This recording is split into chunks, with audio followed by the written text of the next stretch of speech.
Welcome to another episode of the Unofficial Born to Bowl podcast. I'm your host, Jared Polin. Now, before we get too far into this episode, I do want to let anybody know who's listening on the Fronos Photo podcast channel. There is currently another podcast channel set aside for the Unofficial Born to Bowl podcast. It is there. So I'm going to finish the series and the season out on this channel. And if we do, for whatever reason, get to continue on, then I will transition it over there. And that's where all the future Born to Bowl podcasts will end up. We will put a link down below in the description so you can go and follow or subscribe to that channel so you can get all of the future podcasts. So in this episode, we're going to recap episode 4 of Born to Bowl. I also sit down with Stu Williams, who is he's a staple of the PBA tour. He is one of these pros that has been out there since 2008, and he's only won twice,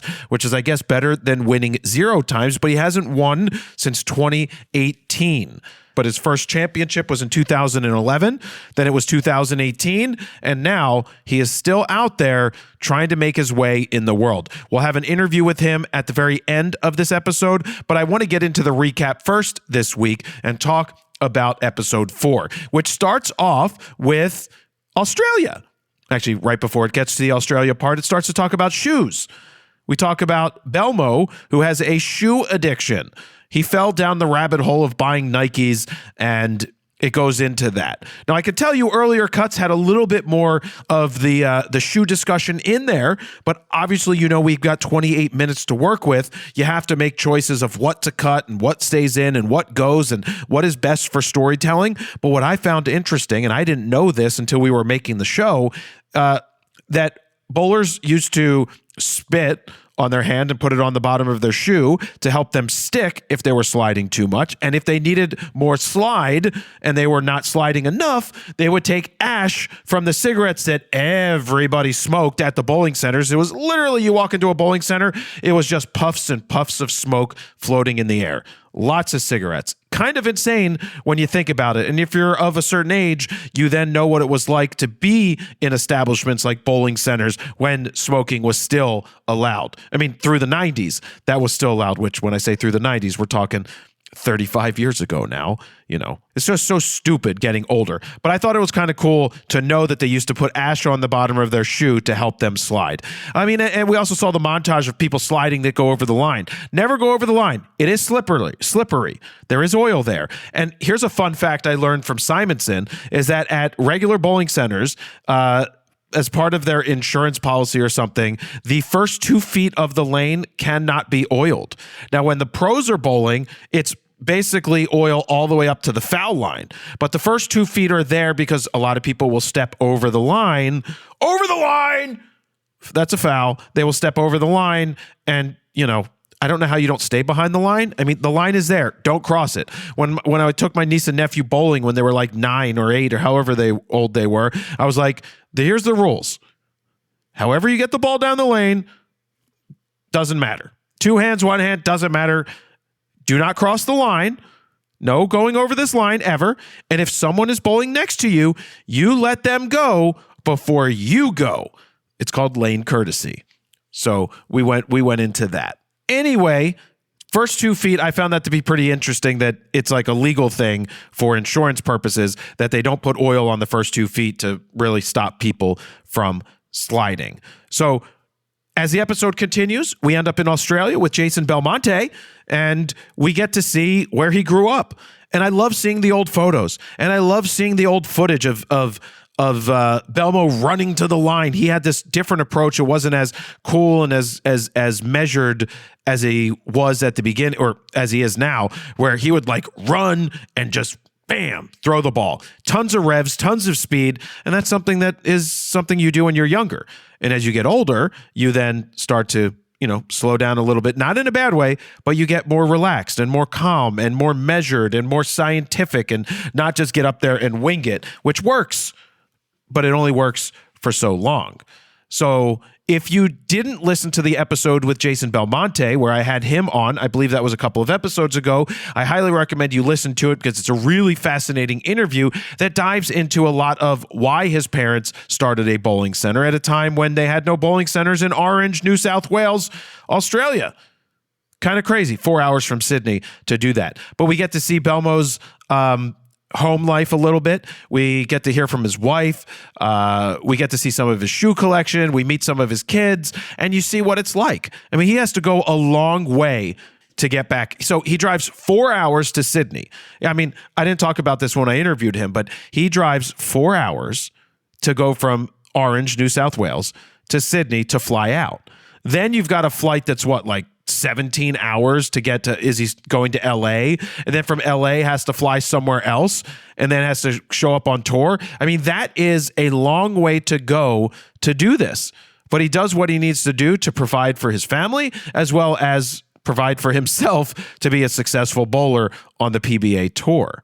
After we get through Jason Belmonte in Australia, we now get introduced to the World Series of Bowling. What makes it the World Series of Bowling is there's a lot of different exemptions that come in for bowlers that aren't on the PBA tour. So there's a lot of Malaysian bowlers, and they are very good. And so they're getting these exemptions to come out and bowl. And the reason they can do that is because the World Series of Bowling covers almost a 3-week-long span in one location, where there's like 5 different animal patterns. And so everybody bowls on these different patterns, and it changes from week to week or however they do the tournament. And you might only bowl 6 or 8 or 9 or 12, less than 12 games to determine who's going to be on the TV show. So if you come out firing hot and you're like some amateur, not an amateur, but somebody who's not out on tour often, you come out hot and you stay hot, you might find yourself on one of the shows. That's why with the World Series of Bowling, that's where you see Packy Han. I believe Packy won his first tournament at a World Series of Bowling. I know that Kyle Sherman won his first tournament or singles tournament at the World Series of Bowling. And then you had Kevin Williams also won as well. But what's interesting that we see right off the rip in the episode is that EJ made the finals for every one of those tournaments. I should also say that these tournament points and pinfall adds up to get to the World Series of Bowl, to get to the finals, the World Series finals. Now, those smaller tournaments are $30,000 each, and the World Series is worth $100,000 to the winner. At the beginning of the season, this season, 2026 bowling season, Brandon Bonta, the rookie, rolled a 300 game and he got $10,000 as a bonus. He won $100,000 plus the $10,000 for bonus for throwing a 300. I was just watching on Instagram. There was a guy back in 1996 who threw a perfect game on TV and won $100,000 was the bonus. We need to bring back the big ass freaking bonus. You bowl a perfect game on TV, it's $250,000. I mean, at the very least, make it $100,000. That was $100,000 in 1996. That's 20 years ago, and now it's 10,000 bonus? Come on. I know it was a little more rare back then, but let's go. It doesn't happen often. Give these guys some major incentives to go for those on TV 300 games. So we pick it up with EJ losing time and time again. Now, losing in the sense of he finished second in those in those specific animal patterns. So he didn't win. And that is a problem because it can mentally be draining. Obviously, you get to the finals and you keep losing. That's not good for the mental state. You might start to fall into a rut time and time again. You do that. And then we'll get to the episode, the ending of the episode where we see Belmo and EJ going head to head for a major at the World Series of Bowling. Belmo wants to take back his crown as the best bowler in the world, and EJ wants to keep on rolling throughout this season. But before we did that, we see how Kyle and Jesper room together, and they show their griddle, and they show that they usually have like an air fryer, and their kitchen stuff is below. They're in a regular hotel room in Reno, Nevada. And they share the room for weeks. They've got their PlayStation set up. They've got food so that they're not spending a ton of money on eating out every night because that shit adds up over a 3-week period. It's insane how much this stuff adds up. These guys need to be frugal and sensible on the road, which is crazy as professional athletes to not be able to, go out to eat all the time. right? Because you have to be careful and save the money. But we get introduced to Jesper, and I just love that he's just like, and Jesper, he's quiet, and it cuts to Jesper, and it's quiet, and he doesn't say anything. I love Jesper. He's awesome out there, and he is quiet. His nickname is the Iceman because he's from Sweden, so that's probably why they gave him the nickname the Iceman. But we do get to see we get to see Kyle face off with Jesper. Now that's one of those matches during match play where the winner gets 30 extra pins. It's not like one person goes home and the other doesn't. But we encounter and we hear Kyle talk about he's going to bowl a 700 and I'm going to go home, basically. What he means by that is that Jesper was just bowling out of his mind and Kyle was not bowling very well, and we were watching him fry out in front of us. And the mental game during that season was definitely tough. We've encountered this time and time again throughout the series, and even going into episode 5, we're going to have a culmination of the mental game for Kyle show up. That's no spoilers. That's just what's going to come up with in episode 5.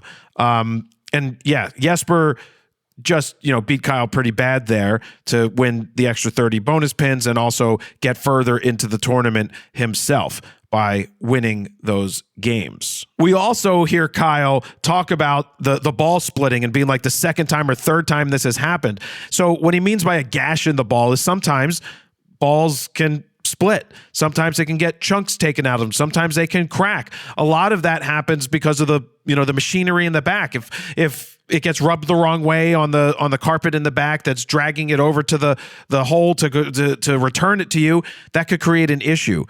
But this seems to be a recurring thing with his spare ball. I don't think it's been an issue this season in 2026. Now, when I've been out there to see these guys, I don't think I've heard anything like the ball is still doing that, or maybe he just switched spare balls. I don't know. But yeah, that was something that happened right there.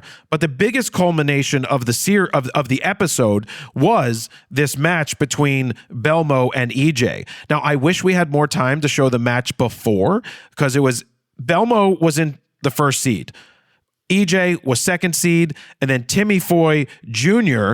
was bowling. Actually, was Timmy Foy the second seed?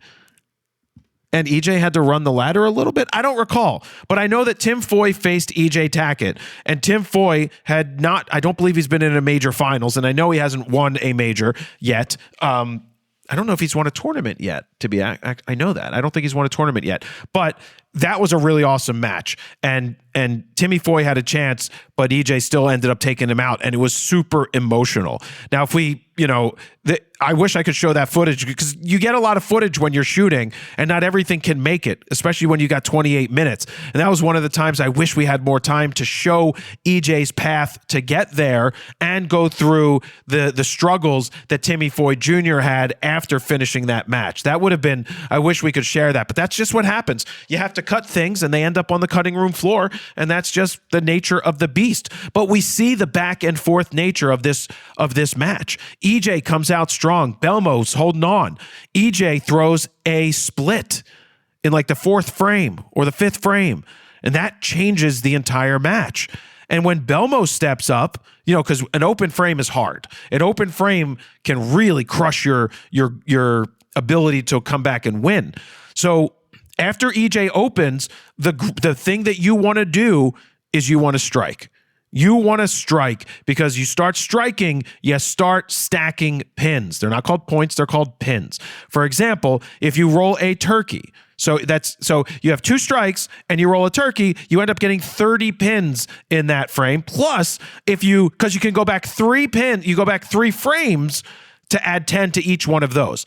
Now, you throw another strike after that to get your 4th strike, you add 10 pins back to the last 3 frames. That 4th one doesn't get any more. That's how you end up with 300 all the way if you go all the way through. But yeah, so when you're striking, if you go strike, spare, you're not building and stacking pins. You start throwing turkeys and 4-baggers and 5-baggers and 6-baggers, you are adding lots and lots of pins, because you're adding 30 pins every single time. That's where it starts to build.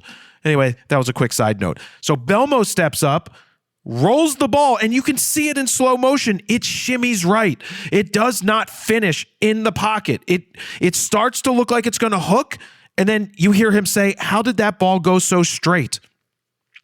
What looks like happened is it hit an oil spot. And instead of continuing to hook off of the dry, because when it's dry, it grabs and has more friction on the lane and it hooks back in, this shimmied right and stayed straight, causing it to miss the head pin, the pocket between the 1 and 3, leaving an almost impossible split, which he did not convert, which left the door open for EJ to step on the gas. Stepped on the gas. Belmo stepped on the gas himself. Could have used a couple of breaks where he did get one break on a strike where he's like, how did that strike? And he put himself in a great position for a chance to win, with EJ coming up, needing 2 strikes to win. He gets the first strike, and then he steps up for the final roll. If he gets this strike, he is the World Series of Bowling champion for that year. I think it was 2025. And he rolls, and it goes down the lane. And we cut back to his ball rep, which I should probably talk about his ball rep carrying his, and I'll get back to the final bowl in a second. And if you've already seen it, you know what happens. But his ball rep, Brett Spangler, carries from city to city a fridge. And he packs his own food or buys his own food, especially, for 3 weeks. If they're going to be in the same place for 3 weeks, then of course he wants to have his own food there so he could just heat it up in the microwave or do what he needs to do. But this was a scene that we fought hard to keep in the episode. I believe originally it was a little longer, but remember, 28 minutes, you gotta make some cuts. But still being able to see this and to show that he's carrying it through the bowl, through the hotel, down the street, and he takes it to the ball truck, which you've seen the ball truck a couple times on the series so far. But Sully, who runs player services, allows Brett to have a place on the truck to put his refrigerator so it can go city to city. It's kind of it's a transport. And so that's what he's able to do, transport it to other cities. Okay, so sorry for the side note, but we get back to the final roll, and EJ and everybody's waiting, and boom, strike for the World Series of Bowling Championship, another major. He puts to rest all of those losses that just happened leading up to this, and he wins. He gets $100,000. Belmo finishes in second, gets $50,000. And I follow him all the way down. I mean, this is a massive bowling center. Oh, we didn't even talk about this bowling center being where where Kingpin was filmed.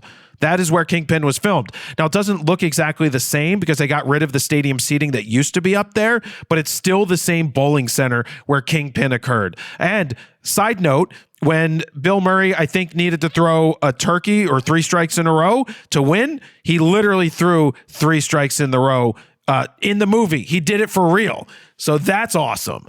But yeah, I followed Jason, and this is the tough part. It was just me following Jason after his loss, going into the paddock, the back room, and it's mostly empty because everybody's already left. It's just EJ versus Belmo, and there's a few straggling balls and a few bricks of holding up where people would put their different balls and their ball bags just sitting around. And I was trying to show the vastness of the room. We don't really see it in this edit, but I did get a lot of clips where you show the vastness of the room with just Belmo sitting there upset because he just lost. I mean, it's damaging. And so he's sitting there, I get a little closer, I change my angle. I want to be a fly on the wall. And there's a reason, you'll know my clips in the show generally are the ones that are lower to the ground. Not because I'm short, but lower to the ground, meaning I get the camera down as pretty low to the ground because I think that makes a shot more intimate. I feel that it draws you in more than being eye level. It brings this person to reality more. And that's why eye level sometimes is fine, but I like to get down lower than eye level because it just makes your subject seem larger than life. But also when you get the camera down lower and you go wider, it makes it feel like that you're being invited into something that nobody else gets to see. So it's kind of like you're not there, but you have all access to see what's going on behind the scenes. It's like you're a fly on the wall. You set the camera down low, you go wide, and it's an intimate type of shot. And that's what it conveys, to me at least. And that's why I shoot in that style. But then I went up to Belmo after. We asked him a couple of questions. Isaac asked him a couple of questions, and we got his reactions. It was like, fuck, right? Like that was a genuine reaction. Fuck. because he lost, and then he's like off to Detroit, because they had to go do the Masters that was coming up in Detroit. And then we cut to EJ packing up his car, and the $100,000 check is going with him. I found that to be one of the coolest closing scenes we could do, is seeing that he's literally carrying the $100,000 check and trophy, and he's got to go into the car to drive 36 hours or however long they did to get to practice for the Masters, which was happening in Detroit. Pretty insane. I'm going to leave it there. Let's do the interview with Stu, and then I'll be back to wrap this up. I have a very special guest on the Unofficial Born to Bowl podcast this week. It's none other than the greatest bowler of all time, Stu Williams. I'm the greatest bowler of all time who can put up with you. Does that mean you're the only person who puts up with me? Probably. See, the reason I have such a rapport with Stu is because when I first went out on tour, when I went and did my first shooting and everything, there's different cliques on the PBA tour. You have the younger guy cliques, you have the other people cliques who go out and stay up late, and you have the old people. And I count Stu as an old person because he's a couple months younger than me. Yeah, I think you like me because I was the only person who actually knew who you were. When you turned up at the bowling center. Yeah. Oh, you're a fan. A fan. No, I think it's more I'm aware. I wouldn't go as far as saying a fan. Right. Well, we gravitated towards each other, which was very nice. I found my group on the road, which was Stu's group, which was kind of fun. Yeah, we had a good time. Our eyes made contact across the bar at Texas Roadhouse. That's true, and someone paid for the bill. You did, and then we returned the favor a couple of days later, and this is where we are. I'm getting texts on Wednesday night complaining about the fact that you can't make a single pin spare, and I guess that's where we've got to. Well, I didn't text you last night, did I? Well, I guess you didn't make it to bowling. No, I bowled, and I missed a lot of single pins. I hit the pocket really hard yesterday, and I missed 10 pins, 7 pins, 6 pins. I hit the pocket really hard, and I was rolling pretty well, except I couldn't clean up a single pin spare for some reason. Yeah, because you suck. Well, there is that. Thank you, Stu. On November 18th, 2011, you won your first PBA title at the Bear Viper Open. Now, was that Bear as in the drug? Yes, it was. It was Bear, I guess. Yeah. You won in 2011 and you won in 2018. And that's it? That is it, yes. I mean, I'd argue for someone who's like myself, that's actually quite good. 2 is a lot more than 0. But what keeps you going in all of these years of bowling on the tour? I think what keeps me going is I get to the point that I'm 44 years old and I do my tax return and I go, I don't know how I'd make that much money if I did something else. So you're doing okay? Yeah, I mean, I'm not like killing it, but yeah, like I have, I make a very small percentage of my income from the tour. It offers me a platform to gain sponsors and bowl basically full-time all year round. And living in Texas, there are many events that we can bowl almost every week of the year. So I mean, obviously the biggest differentiator in how much money I make is my performance on tour each year, but it's not the only way that I make money during the year. Right, and that's one of the things we hit on with Born to Bowl is the struggle that many players must go through in order to attempt to make a living. I mean, you have a family, and you're still out there making a living, which is a testament to being able to scrape by and make it work. I mean, I know that when I'm out there, I'm pulling for you, and you tend to be around the bubble. You make the cut, and then something happens. Yeah, I mean, there's just a lot of good bowlers out there, and it's like, it's very difficult in the current environment if you don't have I guess a separator, like you do something that somebody else doesn't do. And with the way bowling is going, that is power. like, if you imagine right now, bowling, if you were to equate it to golf, is a little bit like if you hit the ball 330 yards off the tee, the fairway is very wide. And if you hit it less than 300 yards off the tee, the fairway is about the size of a cart path. And that is how bowling is, with a high rev rate and a lower rev rate. So once you get into that higher rev rate, there is a lot of advantages, and there should be advantages because it's more difficult to achieve. But the balance between, I guess, accuracy and power, I feel like at the moment in the game is a little twisted. There is a lot of power now, and a lot of the young guys throw pretty damn hard. We were watching Spencer Robarge the other day. I mean, he's hitting 22 miles an hour, just beating the shit out of the left-hand side of the lane and exploding pins and just brute forcing it. Yeah, and I think that there should be weeks where that is the right answer. And like, I just think that part of the reason why the younger players are doing so well is because there is way more knowledge. The internet has made people, it's way easier to gain that knowledge at a much younger age, for one. And then for two, I just think that the lane conditions are a lot higher scoring than they've been in the previous 20 years that I've bowled on tour, or 15 years, whatever, that I've bowled on tour. And that stops there being an advantage to the more experienced player, because there isn't like a learning curve. If we're averaging 230, the game is quite simple. When we're averaging like 215, the game is a little more challenging. I mean, this week is a good example of bowling in New York. The pattern, certainly the first day, was significantly more difficult than we've bowled on in the past. And the PBA tweeted just the other day that 6 of the top 24, or 6 of the top 20 are under the age of 24 right now on the PBA Tour in the rankings. And I think only Ethan Fiore, who was the 20th guy, made the cut this week. And I think that's just because bowling was more complicated this week, and those young guys don't necessarily have the experience to deal with that, because that is one of the times when experience helps.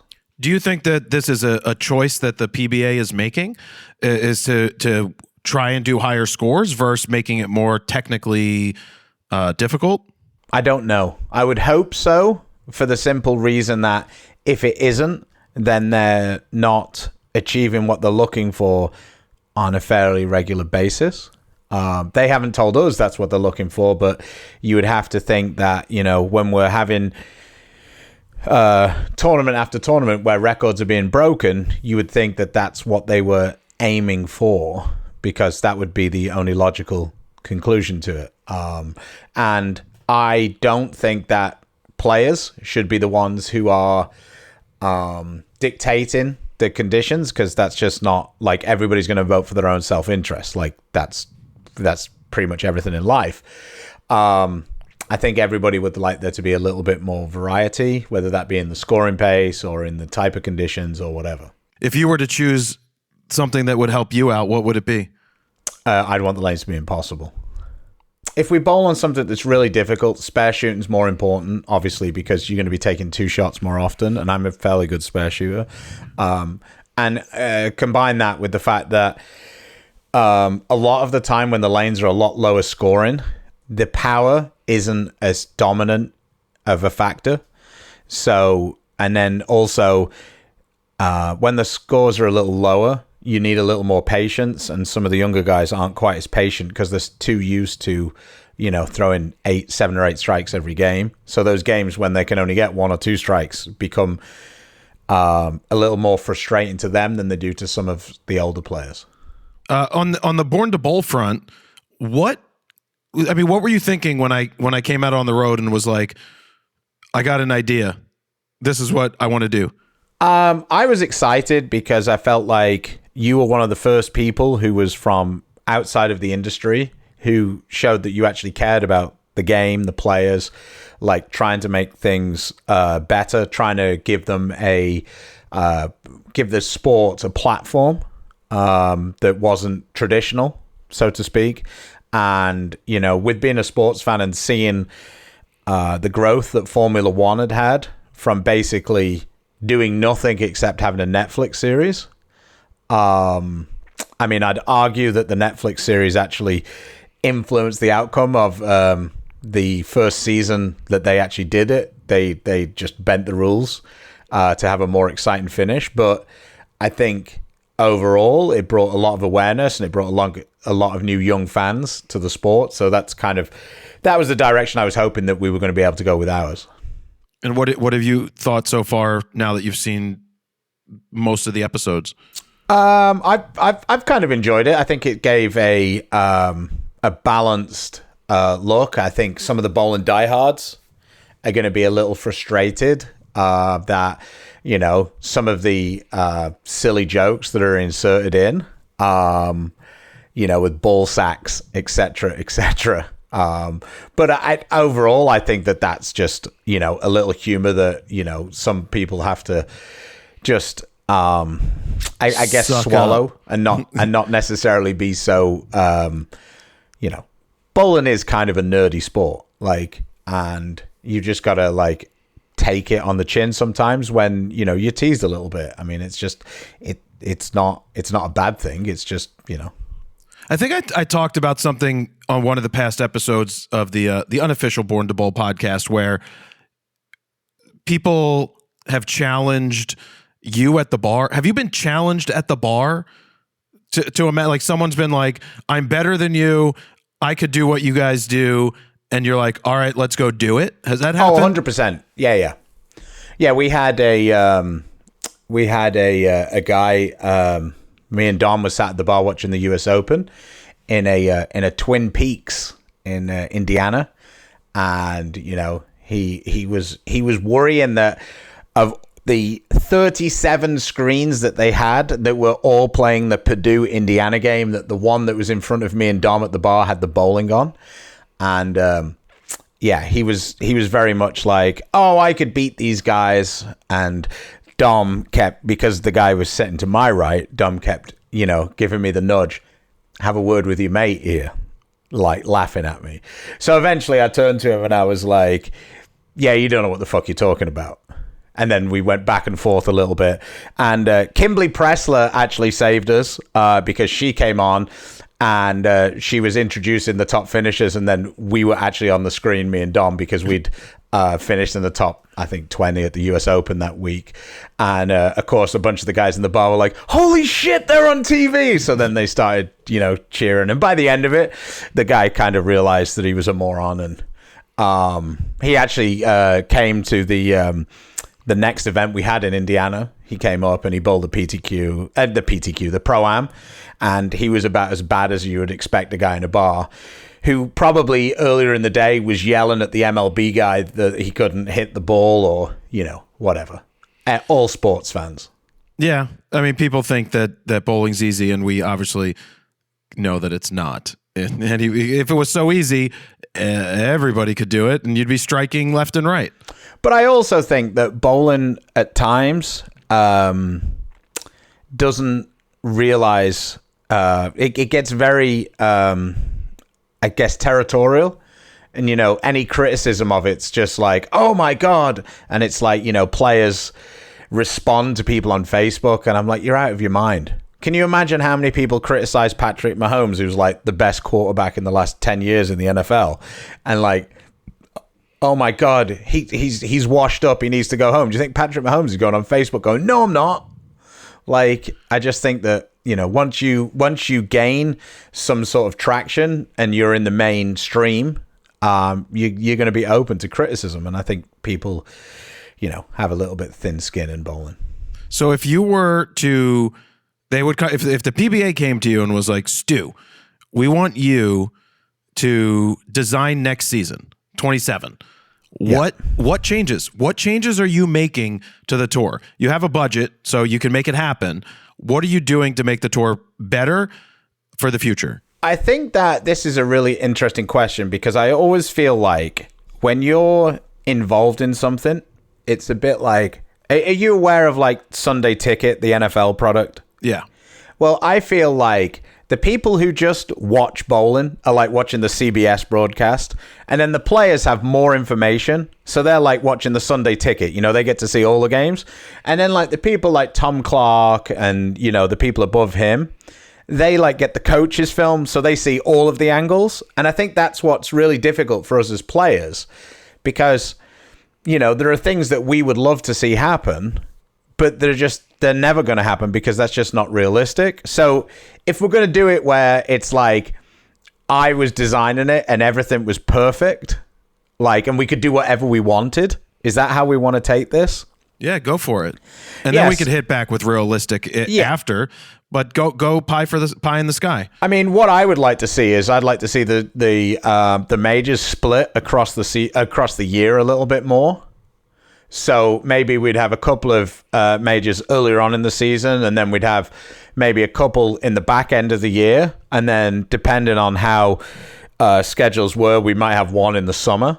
So that if a guy like, for example, Bill O'Neill actually picked up an injury, was forced to miss the US Open and St. Louis, that's a large part of the season. And then he comes back probably earlier than he wants to, because if he misses any more weeks, you know, that's his earning opportunity gone for the whole year.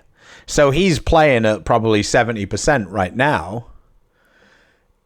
But what choice does he have? So that's why I feel like if we were to do it and like we would surround each major as like almost a mini tour, so you'd have like maybe 5 weeks and a major, you'd have like a 2 or 3 week break, however that worked, and then you do the same thing.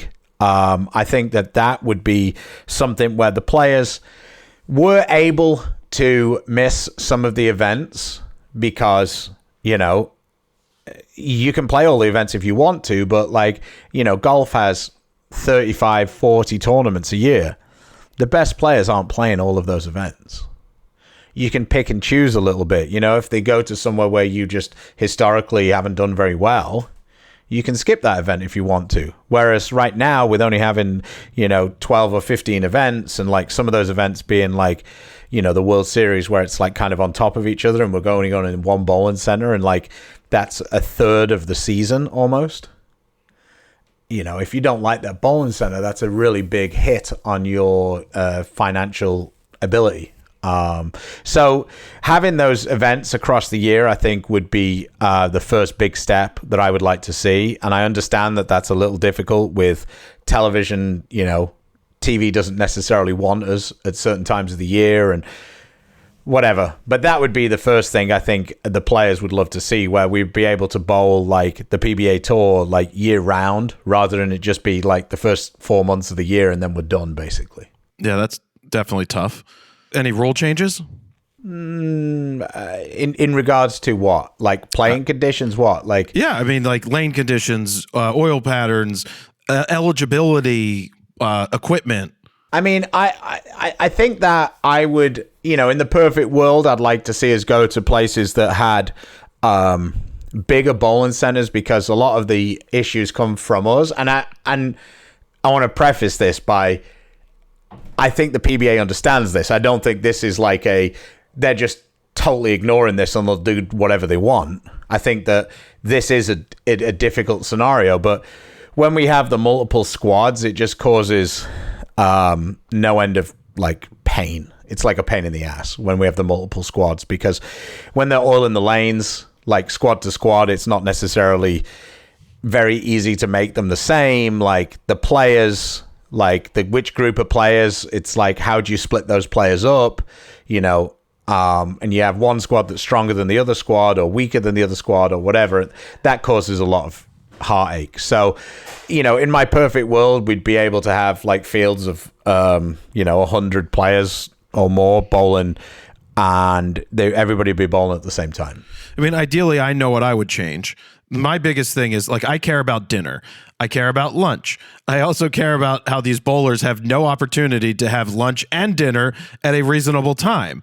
And so for those of you who have never been to a tournament, it is kind of shocking how it works. They start at like 11 generally. Like bowling at 11 in the afternoon, in the morning, and we'll finish about 3. Yeah, finish about 3. So now you're going to go eat something, and then they come back and they have another block around 6 o'clock or 6:30. And the reasoning that has been given for that is to allow fans who get off work to come in and watch the bowling. But the truth of the matter is there's 50, 75, maybe 100 fans max that will ever show up and watch these things. Now, with the show, it may expand because I think some of the best bowling to watch is during the preliminaries when everybody is bowling across the bowling center and you are feet away from the greatest bowlers in the world. That is the best opportunity to watch, but it also makes it difficult when you're finishing at 9:30, 9:45 with your match, and then you're in these little towns that don't have very much going on, and you end up at Texas Roadhouse, but it's not even so much the Texas Roadhouse. I can find food at Texas Roadhouse. No, it's I the understand fact that the it's point you're saying. 9:45 you're eating. So it's like not good on the bowl. There's no reason you shouldn't start bowling at 8:30, 9:30 in the morning. Like go 9:30. Go even 10 o'clock. You're done at 1. And then come back and start at 5. Yeah, I understand. I agree with you on the last block. I don't really see the point of us starting so late. I don't think that there's that many people who watch all 6 games, or all 6 games anyway. I think that most times, if you're talking about kids coming, they're going to want to be leaving before 9:45 when we're finishing to get back. Because we're bowling in the week.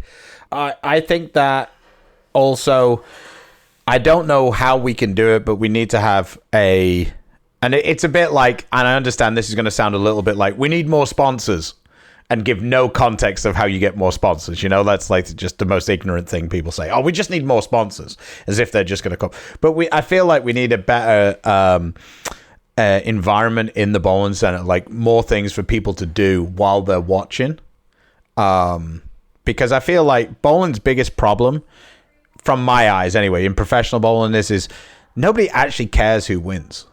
I don't know if you've noticed this on the shows, but the people who go, outside of a couple of occasions, like when EJ's in Indiana, for example, and even then the crowd aren't exactly super partisan.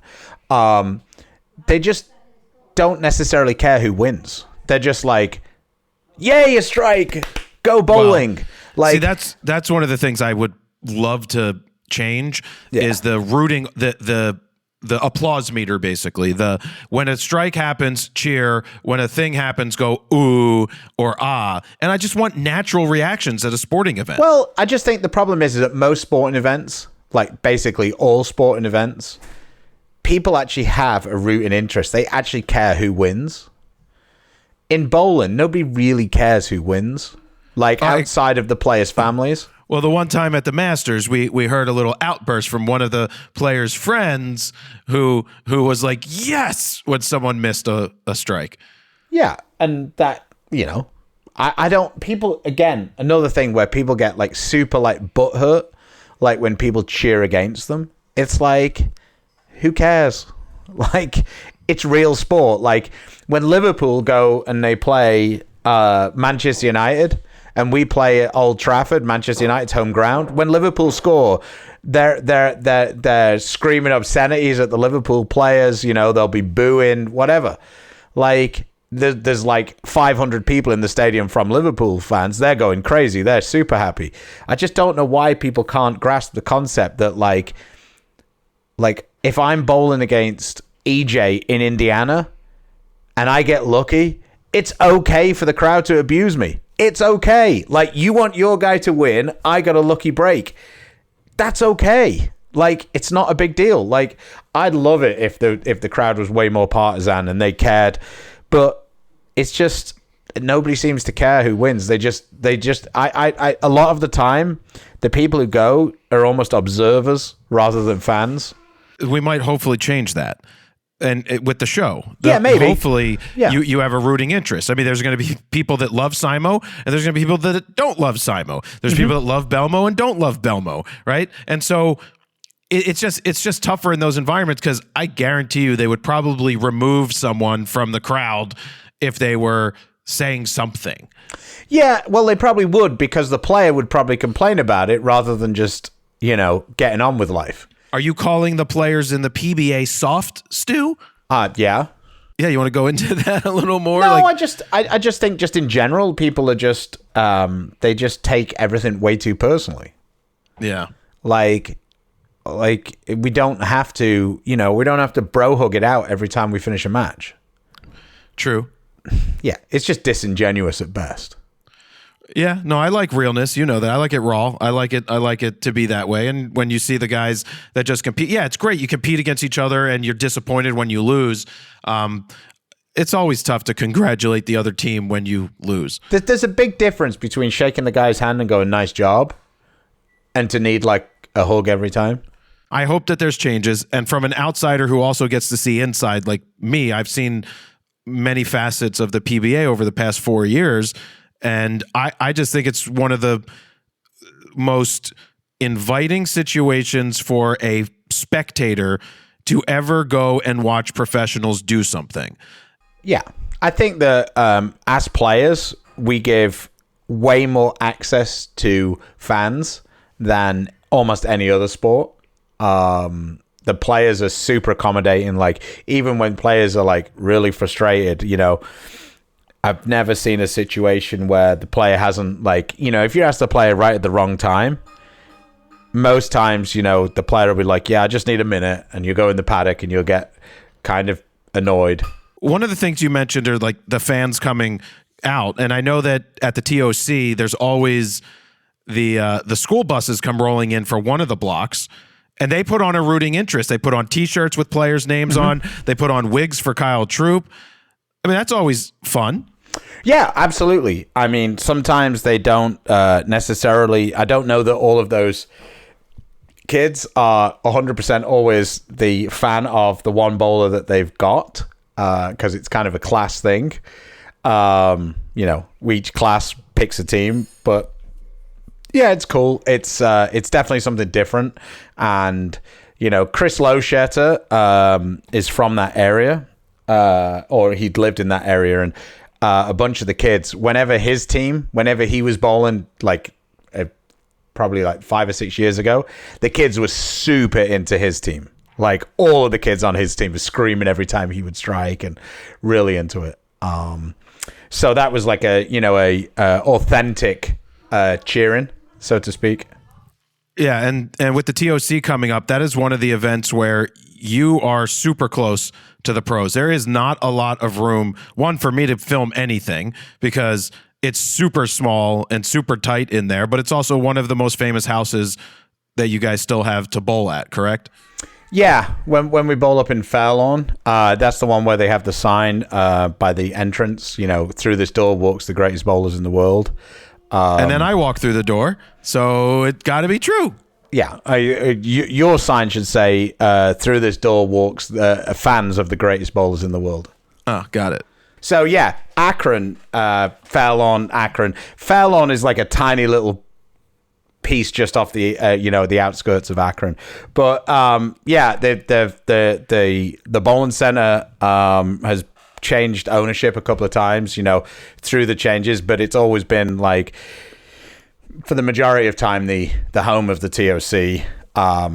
Back in the day, when you went down the main street there, they would actually have the banners of the players who'd won. They had like little signs on all of the light poles in the town. So it's really cool when you go to some of the places that aren't quite as big as cities, because bowling is like the thing for the week, in that area. So like some of the best places that I've really enjoyed bowling, Columbus is like an incredible place to bowl because there's just, it's quite a big town, quite a big city, but it's still small enough that bowling is like a big deal being there that week. And, we went back there and I haven't bowled there since, I don't know, like 2013 or something. Well, in over in that area, we have been to Columbus in the interim, but like there was just a bunch of guys who were coming out and were saying, "Oh, I remember you in your rookie year," and that was 2009, and they watched me bowl at the bowling center just down the road there, and then we bowled over at Wayne Webb's house, probably like 5 or 6 years, and it's cool that those same people are still coming out to watch the events. So I like going to those sort of like slightly smaller towns, cities, because bowling's just more important to them. Like when we go to Las Vegas, like a lot of the time, nobody really cares with that, you know? Yeah. No, I understand how it all works. Yeah, so we're going to be wrapping up the season shortly, not the bowling season, but the Born to Bowl season.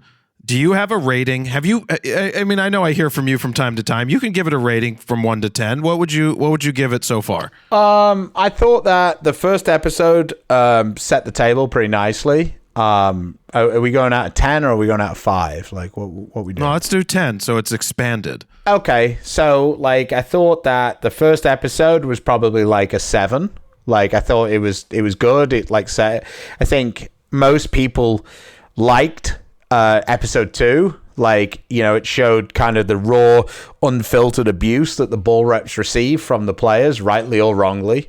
That was actually a fairly unique look, though, because you had a ball rep in Rob Gottschall, who was willing to challenge the player in Simonson.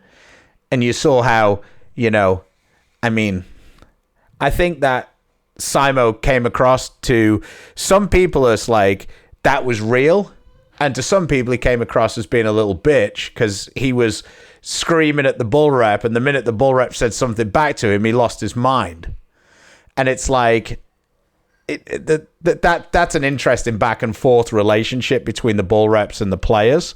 Trust me, I've been there where I've been frustrated with them when they'll say something at the wrong time or something that just doesn't work, and it just, you know, you're frustrated, but you forget that like it's unreasonable to expect the ball rep to be right 100% of the time when the player isn't right 100% of the time. So that part of it is very challenging, I think, as an emotional relationship. So I think that episode, was everybody's favorite. That was kind of a 9 out of 10. Nice. Episode. I think the EJ episode for me was a little flat. I think EJ is a incredible bowler and an incredibly nice guy, but he doesn't necessarily I don't think EJ evokes very many opinions from people just in general about him. I think he's very straight down the middle. Like, there are a bunch of people who dislike Belmo, and there are a bunch of people who love Belmo, and there's a bunch of people who absolutely adore Simo, and there's a bunch of people who absolutely hate Simo.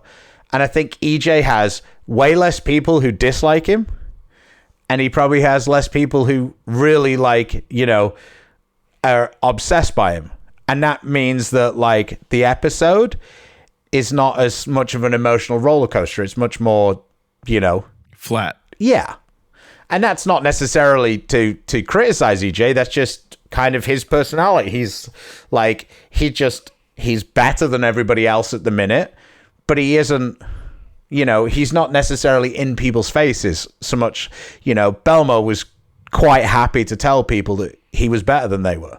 EJ does, but it's just in a slightly different way. It's not as confrontational. And I think that's just, you know, that's just the personalities. And I think that makes for a little bit less compelling viewing at times. Because I think there's more of a respect for EJ's just all-round ability, and like the things he's doing are incredible. Like, but I don't necessarily think that because he does well a lot of the time, it isn't quite as much a roller coaster of emotions as it is for someone like Simo or Troop. And 4? I haven't actually seen 4 yet. Was I in it? One job. Were you in it? I mean, you're barely in the show. Your voice is in there every once in a while. Yeah, I mean, so the episode was probably shit. Yeah. No. It's actually a very good episode. My dad liked it a lot. I mean, your dad likes everything, though. It's like, No, oh, he Jared doesn't. did it. Oh, it's great. That's not true. You didn't grow up in the house where Jared did stuff and then dad didn't like the stuff. No, I mean, I'm sure it'll be interesting because you went down to Australia to see, the cameras went to Australia to see Belmo. The cameras were already in Australia. Mm-hmm. Well, that was, you know, how you have to deal with Australia when we did that. That was quite interesting, though, the way that happened, right? Oh, yeah. Not going into how that happened. No, I just meant the fact that you could see directly through the camera lens and stuff on your broadcast. And that part was kind of interesting, I thought. Well, yeah, the fact that the camera people were set up in such a way that we could watch and listen and have a laptop next to the camera with video so that we could chime in and ask questions directly to Belmo. That part was certainly interesting. Yeah. Not having control, though, for me, of the angles and the lighting and the camera choices and the lens choices is a lot more difficult when you're 18 billion miles away. Yeah, and they can also just switch you off by shutting the laptop. Yeah, just shut me off. I just like when you were describing it to me and the technology they were using, I thought that was very cool. Yes, that stuff was cool, but I guess we should kind of wrap it up. I know you're taking a break, but you'll be back for the TOC. Yeah, we had some.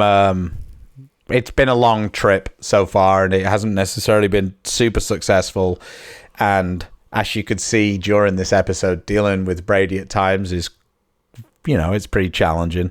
And my wife has been, doing that at home for the last 8 weeks. So combined with my not great performances and the mental toll that takes on you when you're bowling, and then combine that with, her having to do all of that alone, it just made sense when I looked at the schedule. I could miss this event and then the doubles, which is a non-points. It doesn't really count for points or anything.